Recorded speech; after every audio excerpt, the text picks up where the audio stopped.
Hello friend, this is Abhishek. Welcome to research plus. इसमें हम discussion करेंगे कॉन्सेप्ट ऑफ रिसर्च का part 2 special for UGC NET JRF. इसके जो ऑफिशियल सिलेबस हैं उसके हिसाब से हमारे सेशंस रहेंगे चैप्टर वाइज। और ये पहला टॉपिक है, यदि आप UGC net syllabus NTA UGC net का सिलेबस देखें तो कॉन्सेप्ट ऑफ रिसर्च दोनों मीडियम के लर्नर्स को यहाँ हेल्प करेगा अगर आप ध्यान से सुनते हैं तो। और साथ में यदि हम लास्ट में बात करें तो कुछ क्वेश्चंस को भी सॉल्व करेंगे हर एक टॉपिक के साथ। इस तरह से हम आपकी तैयारी बेहतर ढंग से करवाएंगे। रिसर्च में जो आपको आगे भी हेल्प करते रहेगा। यदि आपको ये चैनल पसंद आए तो आप इसे सब्सक्राइब कर लेना, शेयर कर देना, लाइक कर देना और आगे शेयर भी करना। यदि पहली बार आप देख रहे हैं तो चैनल को जरूर से जरूर सब्सक्राइब करें। रिसर्च प्लस पे आपको रिसर्च से रिलेटेड क्वालिटेटिव वीडियो आपको हमेशा मिलते रहेगा, आगे भी मिलते रहेगा। तो स्टार्ट करते हैं आज का सेशन। आते हैं अपने इस पे। तो सबसे पहले हम लोग आज डिस्कशन करने वाले हैं कि कैरेक्टर्स ऑफ रिसर्च, रिसर्च का कैरेक्टर क्या होता है ना। तो ये चर्चा करेंगे। इसके बाद ऑब्जेक्टिव ऑफ रिसर्च के बारे में जानेंगे। उसके बाद मोटिव्स ऑफ रिसर्च क्या होता है इसके बारे में जानेंगे। इसके बाद एक और दिया हुआ है कि सिग्निफिकेंस ऑफ रिसर्च के बारे में चर्चा करेंगे। इसके बाद कुछ पुराने ईयर्स के क्वेश्चंस और क्विज को भी सॉल्व करेंगे। तो गाइस चलते हैं फ्रेंड्स, चलते हैं आगे। सबसे पहले यहाँ पे है कि शोध की विशेषता। शोध की विशेषता क्या होती है? शोध की विशेषता पे यदि हम लोग चर्चा करें तो इसमें बताया गया है कि यह घटनाओं का, यह जो है घटनाओं का, व्यवहारों का, समस्याओं का गहन अध्ययन करता है। ये इन चीजों का गहन अध्ययन करता है। तो घटना कहने का तात्पर्य हो गया कि किसी भी घटना का जब, या फिर कोई भी व्यवहार, मतलब कोई बच्चा है कैसा व्यवहार कर रहा है, रिएक्ट कैसा कर रहा है हर चीज पे, तो इसका जब चर्चा करना होता है। या फिर किसी भी समस्या का जब गहन अध्ययन, तो यहाँ पे गाइस बताना चाहेंगे कि गहन अध्ययन, गहन अध्ययन क्या होता है। तो गहन अध्ययन जो है, तो गहन अध्ययन जो डेप्थ में किसी भी चीज के बारे में जब डेप्थ में जाया जाता है तो ये होता है गहन अध्ययन करना। तो जब गहन अध्ययन होता है तो ये इसकी विशेषता होती है। दूसरा है आपका, दूसरा यहाँ पे है कि वैज्ञानिक उपकरण। वैज्ञानिक उपकरण, तो यहाँ पे याद रखिएगा कि किसी भी शोध में एक टूल्स का यूज होता है। किसी भी शोध में टूल्स यूज होता है तो इसको बोला गया है कि उपकरण एवं विधि, एक विधि के द्वारा होता है। जब रिसर्च मेथोडोलॉजी का क्लास जब हम लोग करेंगे तो उसमें आगे बताया जाएगा कि कौन सा विधि, कौन कौन सी विधि लगती है एक रिसर्च में। तो इसके बारे में हम लोग आगे की क्लासों में चर्चा करेंगे। तो ये बस अभी गाइस इतना याद रखना है कि वैज्ञानिक उपकरण और विधियों का प्रयोग किया जाता है। इसके बाद इसकी विशेषता की यदि बात की जाए तो अगला विशेषता यहाँ पे होता है कि नवीन विचारों, नवीन विचारों, तथ्यों, सिद्धांतों, प्रविधियों की खोज का एक साधन है। क्या है ये साधन होता है इन सब चीजों का।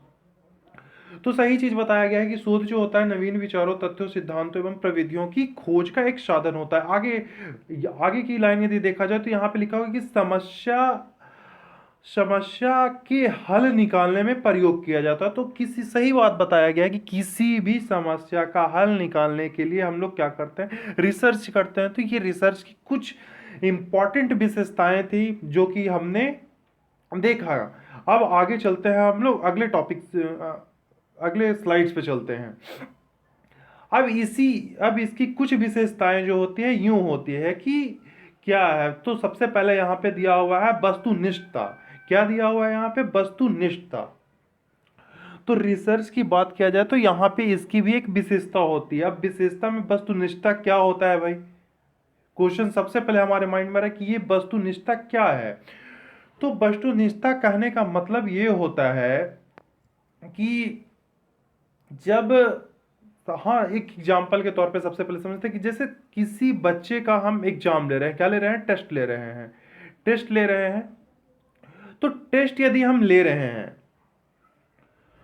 तो टेस्ट लेने के टाइम में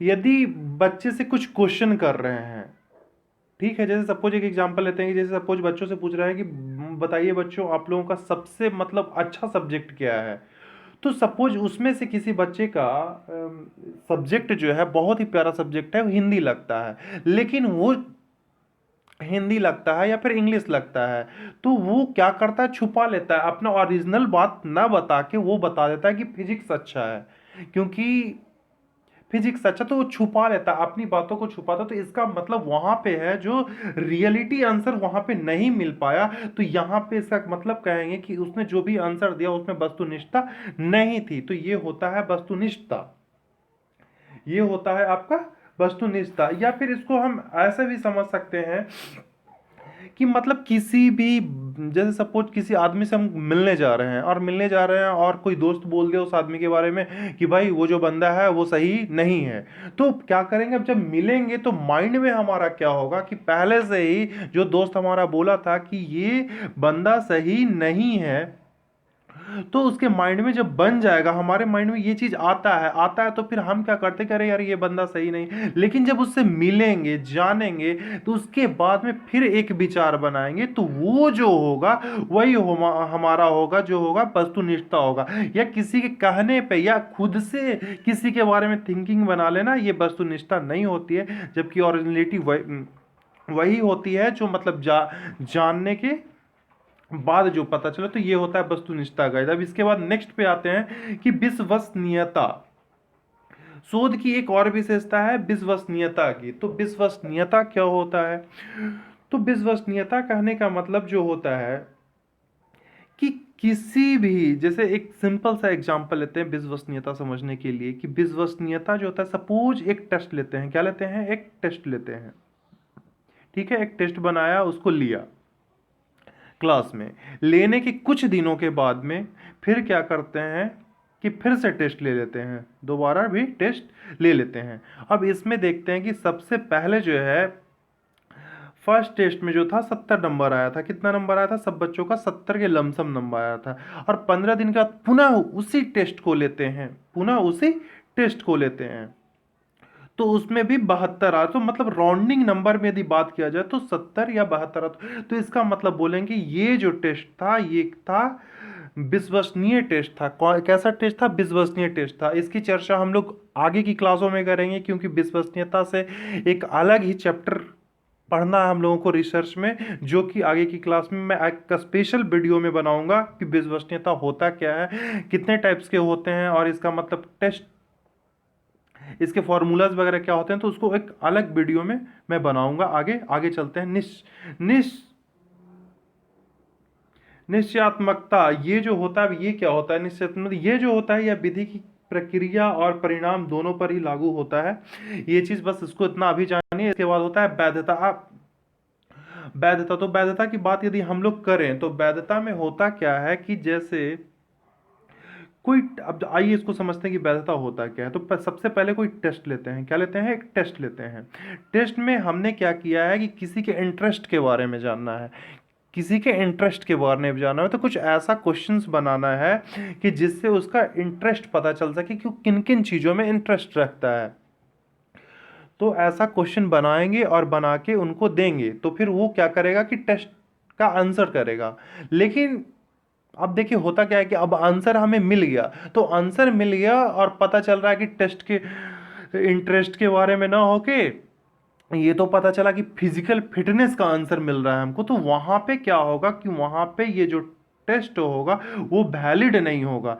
कहने का मतलब दोस्तों यही है कि यदि जो भी एग्जाम जिस उद्देश्य के लिए लिया जा रहा है वो उद्देश्य का यदि पूर्ति नहीं होता है, तो इसका मतलब हम वो कहेंगे कि ये जो है वैलिड नहीं है, ये वैधता पूर्ण परीक्षण नहीं होता है, तो ये होता है वैधता। याद रखिए किसी भी उद्देश्य पूर्ण, जो जिस उद्देश्य से टेस्ट लिया जा रहा है, यदि उस उद्देश्य की पूर्ति नहीं होती है तो वो वैध नहीं होता है। याद रखिए कि वैधता किसको बोलते हैं, तो जिस जिस उद्देश्य के लिए कोई टेस्ट लिया जाता है उस उद्देश्य की यदि पूर्ति नहीं होती है तो वो टेस्ट वैलिड नहीं होता है। और वैलिड कब होता है कि जिस उद्देश्य के लिए उस टेस्ट को लिया जा रहा है यदि उस उद्देश्य की पूर्ति करती है तो वो होता है वैलिड या फिर उसको बोलते हैं वैध टेस्ट होता है। आगे बढ़ते हैं, तो आगे आता है कि शोध का उद्देश्य, ऑब्जेक्टिव्स ऑफ रिसर्च। तो उद्देश्य इसका क्या होता है? तो उद्देश्य में जो है नवीन तथ्यों की खोज करना होता है। शोध का उद्देश्य जो होता है नवीन तथ्यों की खोज करना। इसके बाद नवीन तथ्य तो समझ में, जो भी नए नए एक्सीडेंट्स आ रहे हैं हमारे सामने उसकी खोज करना, कैसे हुआ, क्यों हुआ, क्या हुआ। प्रीवियस वीडियो में हमने चर्चा किया था कि मतलब किसी भी चीज के बारे में पता करना, कब, कैसे, क्यों, सारे क्वेश्चंस का जवाब डालना, ये होता है नवीन तथ्यों की खोज करना। अब इसके बाद फिर दे रहा है, पुनः बता रहा है कि पुराने पुराने तथ्यों की पुष्टि और जांच करना। अब पुराने तथ्यों की पुष्टि मतलब जो पुराना जो पहले से है उसकी पुष्टि करना, उसको जो गैपिंग हो गया है बीच में, सपोज कोई रिसर्च जो हुआ था 15 साल पहले हुआ था, 15 साल या 20 साल पहले हुआ था, तो क्या अब अभी के टाइम में उसका क्या हो रहा था, ये पुराने ज्ञानों की पुष्टि करना और जांच करना होता है। आगे चलते हैं, आगे बता रहा है कि नई वैज्ञानिक उपकरणों व सिद्धांतों को विकसित करना। तो इसका एक और इसकी यदि बात करें तो इसमें जो होता है शोध का उद्देश्य में एक चीज और पता चलता है कि नई वैज्ञानिक उपकरणों का विकास भी किया जाता है, नए नए टूल्स का यूज किए जाते हैं। आज के टाइम में तो और न्यू न्यू मतलब रिसर्च टूल्स डेवलप किए जा रहे हैं, उस पर रिसर्च हो रहा है, और बस सिद्धांत, नए नए सिद्धांत भी आ रहे हैं, सिद्धांत को विकसित भी किया जा रहा है। तो गाइज ये था उद्देश्य, शोध का उद्देश्य था। अब आगे बढ़ते हैं, अब आते हैं शोध के प्रेरक। शोध के प्रेरक, यहाँ पे शोध के प्रेरक कहने का मतलब क्या होता है? शोध के प्रेरक, एक मिनट, हाँ, शोध के प्रेरक, शोध के प्रेरक में होता है कि मोटिव्स फॉर रिसर्च, मतलब शोध क्यों जरूरी, कि शोध किस लिए करते हैं। प्रेरक से यहाँ पे तात्पर्य यही होता है कि शोध हम लोग किस लिए करते हैं, प्रेरक, है ना। तो सबसे पहला इसको हम देखते हैं तो यहाँ पे होता है, क्या होता है कि ज्ञान का विकास करने में, सही बात है, जो अपने अंदर नॉलेज यदि हम रिसर्च करते हैं तो, या फिर कोई भी बंदा रिसर्च करता है तो क्या होता है उसको, वो अपने, एक तो सबसे पहले वो अपने ज्ञान के विकास के लिए करेगा, मानव समाज की सेवा करने के लिए करता है। सही बात है कि मानव समाज में सेवा करने के लिए भी रिसर्च किया जाता है। अब बहुतों को क्या होता है कि नए नए कार्य करना, सृजनात्मक कार्य करने में उनको आनंद आता है, तो उनको आनंद आता है तो उस आनंद की प्राप्ति के लिए करते हैं। या कुछ लोगों का इंटरेस्ट ही होता है कि नहीं, नए नए चीज करें, तो उसमें भी शोध शोध इसलिए, मतलब कहने का तात्पर्य, प्रेरक कहने का मतलब होता है कि लोग जो होते हैं, जो लोग होते हैं वो मतलब प्रेरित क्यों होते हैं यहाँ पे, है ना। तो सृजनात्मक कार्य करने और बौद्धिक आनंद को प्राप्त करने के लिए किया जाता है। अब इसके बाद नेक्स्ट की बात करें तो समाजवादी प्रगति बढ़ाने के लिए बात है। सही बात है कि समाजवादी प्रगति जो होता है रिसर्च के द्वारा बढ़ाया जाता है। अब इसके बाद आगे चलते हैं कि व्यक्ति, समाज, राष्ट्र की आर्थिक व वैज्ञानिक उन्नति का मार्ग प्रशस्त करने के लिए। सही बात है, जब रिसर्च होगा तो राष्ट्र की जो होगी आर्थिक प्रगति होगी, राष्ट्र की आर्थिक प्रगति होगी। नए नए बिजनेस कॉन्सेप्ट कैसे डेवलप किए जाएंगे इसके बारे में रिसर्च होगा। वैज्ञानिक लोग रिसर्च करते ही रहते हैं, आपको जैसे कि पता ही है कि मतलब नए नए टॉपिक्स पे सर्च करते रहना। तो इससे क्या होगा, जब वैज्ञानिक उन्नति होगी तो हमारा जो मतलब लाइफ जो होगा वो कंफर्ट होगा। इसके बाद आगे चलते हैं, नेक्स्ट पे आते हैं कि शोध की सार्थकता, सिग्निफिकेंस ऑफ रिसर्च। शोध की सार्थकता, तो शोध की सार्थकता क्यों जरूरी है, शोध मतलब करना क्यों जरूरी है, तो इसके बारे में यदि शोध की सार्थकता की बात करें तो यहाँ पे बता रहा है कि मतलब सुविधापूर्ण जीवन शैली के लिए। सही बात है, पहले के टाइम के जो मनुष्य हुआ करते थे, आदि मानव लोग, क्या उनका इतना सुविधापूर्ण जीवन हुआ करता होगा जितना सुविधापूर्ण जीवन शैली जो है हम लोग बिता रहे हैं? तो नहीं हो पाया। तो ये कैसे संभव हो पाया? तो ये संभव हो पाया रिसर्च से। नए नए रिसर्च होते गए, आते गए, आने वाले समय में और रिसर्च हो ही रहे। तो इससे क्या हो रही है, हमारी जो हो रही है सुविधापूर्ण जीवन शैली जो हो रही है। आगे चलते हैं, आगे यदि बात किया जाए तो व्यापार उद्योग एवं शिक्षा की उन्नति के लिए किया जा रहा है, शिक्षा की उन्नति के लिए रिसर्च किया जा रहा है। तो शिक्षा में नए नए तरह से टेक्निक से मतलब कैसे पढ़ाना है, क्या पढ़ाना है। पहले के टाइम में एक समय ऐसा हुआ करता था कि मतलब ऑनलाइन नाम का कोई चीज नहीं हुआ करता था, ऑनलाइन पढ़ाई नहीं होती थी, लेकिन कोविड-19 जब से आया तब से देख रहे हैं कि मतलब ऑनलाइन जो क्लासेस है उसकी मान्यता बढ़ा है। तो कैसे ये संभव हुआ? तो रिसर्च से संभव हुआ। नए नए व्यापार के टेक्निक्स कैसे आ रहे हैं, मतलब मार्केटिंग क्या चीज़ होती है, ये सब चीज़ पे जब गौर करेंगे तो इस पे भी क्या हो रहा है, रिसर्च हो रहा है। तो ये होता है व्यापार, उद्योग, शिक्षा की उन्नति के लिए। अब आगे चले, यदि बात कर ले शोध की सार्थकता की अगली बात करें तो यहाँ पे बता रहा है हमारा कि दीर्घकाल, क्या है, दीर्घकाल नीति, दीर्घकाल नीतिगत परिप्रेक्ष्य के लिए। तो यहाँ पे ये भी चीज़ होता है कि दीर्घकाल के लिए कोई नीतियाँ बनाना, कोई मतलब सरकार के द्वारा नई नई नीतियाँ जो बनती हैं वो लॉन्ग टाइम तक का, लॉन्ग ड्यूरेशन तक का कैसे मतलब चले, ये चीज़ पे, या फिर शिक्षा नीति जो होती है एक लंबे टाइम के लिए बनाया जाता है। तो वो जो बनता है तो भविष्य को देख के बनता है। तो ये क्या होता है, रिसर्च होता है कि किस ढंग से किया जाए और क्या क्या डिमांडेड होंगे। तो ये चीजें होती है यहाँ पे। तो दीर्घकाल नीतिगत परिप्रेक्ष्य के लिए शोध की सार्थकता यही था। अब इसके बाद हम लोग आगे चलते हैं, आगे आते हैं तो कुछ क्वेश्चंस हैं उसकी चर्चा हम लोग कर लेते हैं। कुछ क्विज है, तो आइए देखते हैं एक एक क्वेश्चंस को कि क्या है। तो सबसे पहला क्वेश्चन आप लोगों के साथ फ्रेंड्स है कि शोध की विशेषता क्या है, शोध की विशेषता क्या है। तो बताइए शोध की विशेषता क्या है। तो यह घटनाओं का गहन अध्ययन है, शोध औपचारिक क्रिया है, समस्याओं के हल निकालने में प्रयोग किया जाता है, या फिर उपर्युक्त सभी। तो यहाँ पे देखते हैं कि यह घटनाओं का गहन अध्ययन है। सही बात है, किसी भी घटना का गहन अध्ययन करता है, ये शोध की विशेषता होती है। यह जो है औपचारिक प्रक्रिया है। सही बात है, यह औपचारिक प्रक्रिया है, ना कि औपचारिक प्रक्रिया है। ये जो है क्रम में चलता है, औपचारिक प्रक्रिया होता है। इसके बाद नेक्स्ट ऑप्शन की बात करें तो समस्याओं के हल निकालने में प्रयोग किया जाता है। तो समस्याओं के हल, सही बात है, निकलते हैं इससे, तो ये भी सही है। तो इसका जो राइट आंसर होगा वो होगा उपर्युक्त सभी, ये इसका राइट आंसर होगा, उपर्युक्त सभी। अब नेक्स्ट चलते हैं नेक्स्ट क्वेश्चन पे कि शोध का उद्देश्य क्या है, शोध का उद्देश्य क्या होता है। तो आइए देखते हैं, फर्स्ट ऑप्शन में दिया हुआ है कि नवीन तथ्यों की खोज न करना,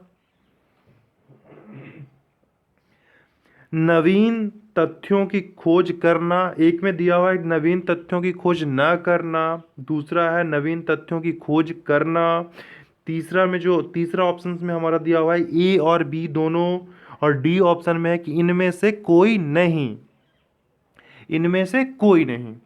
तो अब देखते हैं कि क्या होगा। तो यहाँ पे जो होता है कि नवीन, क्या शोध का उद्देश्य जो होता है नवीन तथ्यों की खोज नहीं करना, जबकि ऐसा तो होता नहीं है। जब भी होता है तो नवीन तथ्य की खोज की जाती है। अब इसके बाद चलते हैं नवीन तथ्यों की खोज करना। हाँ, तो ये सही है, ये सही है, ये जो हो जाएगा यहाँ पे गलत हो जाएगा, ये भी गलत हो जाएगा, है ना, इनमें से कोई तो होगा नहीं। तो जब भी होगा तो बी ऑप्शन होगा। कौन सा आंसर आंसर होगा, बी। इसके बाद नेक्स्ट पे आते हैं, शोध के प्रेरक इनमें से कौन है, शोध के प्रेरक इनमें से कौन है।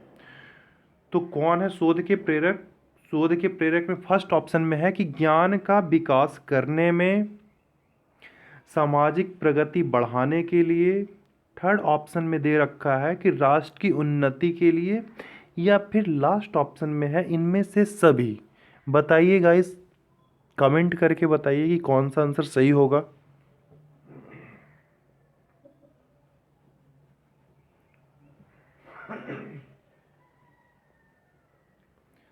तो इसमें जो होता है फर्स्ट ऑप्शन जो दिया हुआ है कि ज्ञान का विकास करने में, तो सही बात है।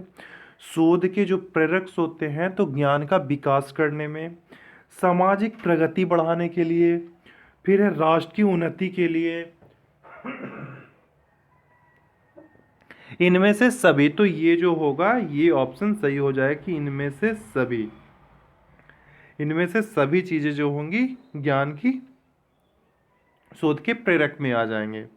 तो गाइज ये था कुछ क्वेश्चन, ये कुछ क्विज थे, प्रीवियस ईयर के कुछ क्वेश्चन थे। यदि पसंद आया हो तो इस चैनल को लाइक करें, इस वीडियो को लाइक करें, आंसर कमेंट करें। यदि कुछ नए टॉपिक्स पे वीडियो चाहिए तो उस पर कमेंट करके हमें बताएं कि कौन से टॉपिक पे आपको प्रॉब्लम हो रही है, उस पर मैं वीडियो बनाऊंगा। इसके बाद इसको शेयर करें, सब्सक्राइब करें, और थैंक्स फॉर वाचिंग। जो नए लोग हों उसको सब्सक्राइब करें ताकि आपको आगे भी इस तरह से रिसर्च के क्वालिटेटिव वीडियो आपको मिलते रहेगा। और हमारा एक टेलीग्राम चैनल है जिसका लिंक हम डिस्क्रिप्शंस में डाल रहे हैं, उस ग्रुप में जाके आप ज्वाइन के लिए टेलीग्राम से, और इसका पीडीएफ आपको वहाँ पे मिल जाएगा। तब तक के लिए टेक केयर, बाय।